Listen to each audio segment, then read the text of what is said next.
তুমি? হ্যাঁ আমি। কি এই যে 2 দিন ধরে তোর বাড়িতে আইছি, এই 2 দিন ধরে তোর আমি রান্না করে দেখলাম, কি এত রান্না করস? মা, আমি এই বাড়ির বউ। আমার কাজই তো রান্না বান্না করে সবাইকে খাওয়ানো, সবাইকে খুশি করা। আমি রান্না করবো না তো কে রান্না করবে? তুমি চাকরা নিয়ে বাসা।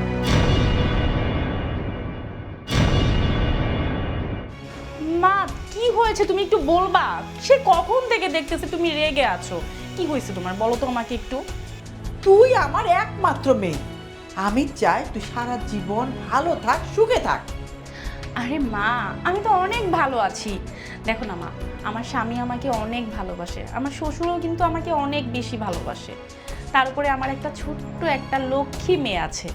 আমার মেয়েটা আমাকে মা বলে ডাকে। সুখী হতে আর কি লাগে বলো মা? আমি তো অনেক সুখী। তুমি যে কত ভালো আছো আমার এই চোখ দিয়ে আমি তা দেখতাছি। এই ওই শয়তানের বাচ্চা তোর মা বলে ডাকি, তুই কি ওরা জন্ম দিছস? তুই তোর জন্ম দাস নাই, তাহলে তোর মা কয়ে ডাকে কেন? আমি জানি তোর স্বামী আর বাচ্চা নিবে না। হ্যাঁ কেন বাচ্চা নিবে, তার তো বাচ্চা আছে। তাই শুধু শুধু তুই কেন ওই মেয়ের পিছনে এত সময় ব্যয় করবি? ওই মেয়ে তোরে মা কইব? মা, তুমি কি বলো এসব? ওই মেয়েটা কি আমার না? ছোট্ট একটা মেয়ে, আমাকে মা বলে ডাকে, ওই তো আমার মেয়ে। আরে বোকা মাইয়া, তুই কি কখনো দেখছ যে এক গাছের ছাল আরেক গাছে লাগে? লাগে না। তাই তরে কই পরে মেয়া মা কইলো ওইটা মায়া না। মা, আমি বুঝতে পেরেছি তুমি কি বলতে চাচ্ছ। ঠিক আছে মা, তুমি ঘরে যাও, আমি এখন রান্নাটা শেষ করি, দেন তোমার সাথে এই বিষয়ে কথা বলবো। ওকে? খালি বুঝ লইব না, আমি যেভাবে যেভাবে বলছি মাকে সেইভাবে সেইভাবে কাজ করতে হবে। হ্যাঁ, আবার ওই যে ওই মেয়ের মুখ দেখে ভুলা যায় না, তাই শুনছো না জীবন ধরে কানবা। ঠিক আছে।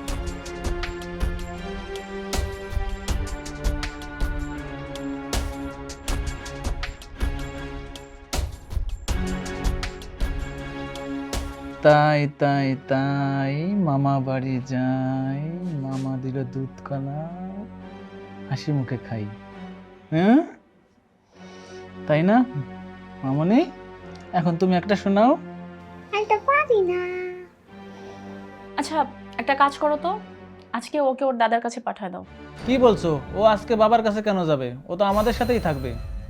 আজ কেন আবার বাবার সাথে থাকতে হবে?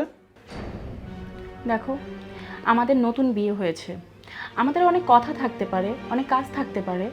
তা কথা বলো না, কে মানা করলো? দেখো, কথা বাড়াও না, সোমাকে ওর দাদার কাছে পাঠিয়ে দাও। আর নয়তো আমি কিন্তু চলে যাব, তুমি তোমার মেয়েকে নিয়েই থাকো। মা একটা কাজ করো, তুমি আজকে তোমার দাদুর সাথে গিয়ে ঘুমাও। ঠিক আছে বাবা, আমি দাদার সাথে গিয়ে ঘুমাই।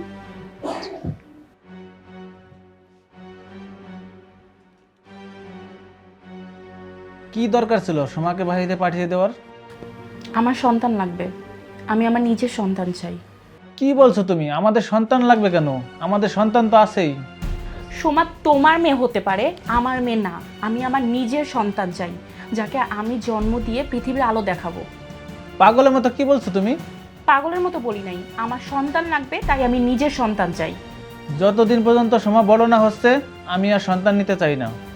তাহলে এটাই তোমার শেষ সিদ্ধান্ত? হ্যাঁ, এটাই আমার শেষ সিদ্ধান্ত। ঠিক আছে, তাহলে আমার সিদ্ধান্ত তুমি শুনে নাও। তুমি যদি আমার কথা মেনে না নাও, আমার সন্তান যদি তুমি আমাকে না দাও, তাহলে আমিও তোমার সাথে থাকবো না, আমি এই বাড়ি থেকে চলে যাব। এটাই আমার শেষ কথা। চাঁদনি এমন করে কথা বললো কেন? কি হয়েছে ওর? আমি কি কোনো কষ্ট দিয়েছি? ঠিক আছে, কাল দেখা যাবে, এখন ঘুমিয়ে পড়ি।